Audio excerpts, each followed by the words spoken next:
Ethan Bamber, thanks so much for joining us. The end of day 2 here at Lords against Leicester. Real shame to see day 1 completely washed out, which obviously makes a result here difficult, but we've made the most of that opportunity today, win the toss and bowl. Good effort with the ball. Yeah, decent effort. It felt very weird. Yeah, lunch was at 1:10, and I was like, oh, why is that? And then obviously we lost the whole day yesterday. So yeah, a bit frustrating, but nice to get out there. It's obviously nice I like bowling, but I like getting out there. So that was good. And I think, yeah, obviously you want to bowl a team out on the day if you win toss and bowl.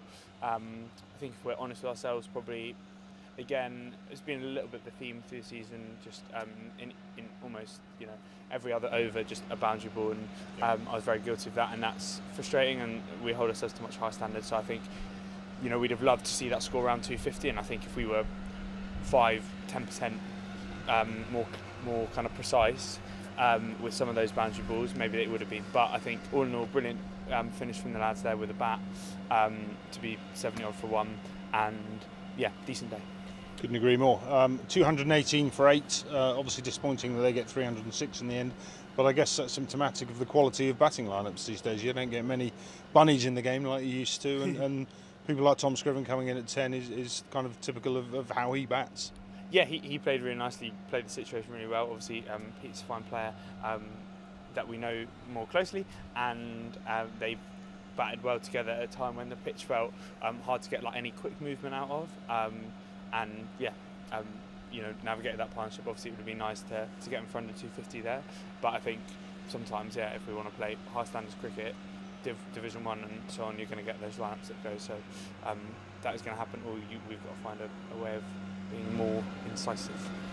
You're as self-critical of your own game as you always are. You always give yourself a tough time for those 4 balls. Just truthful. But another 4 wickets today, Ethan. It's been coming out really well all year. You must be pleased with how you're bowling generally. Yeah, obviously, always nice to get wickets. That is like our job, and so it's nice. I actually feel like hasn't quite clicked as I'd have liked. Just like the kind of accuracy that I would like to pride myself on, the consistency. I feel like I could be at a higher level at, but actually, some days you have those where it doesn't quite feel fab, and you hope you still do a job for the boys. So yeah, I think all in all, feel all right. Thank you. Good to hear. You mentioned the quality of Peter Hanscom, almost inevitable that he would come back and score runs against us. Not often you kind of warmly applaud an opponent getting 100 against you, but it was nice to see Pete do his job and do well here today.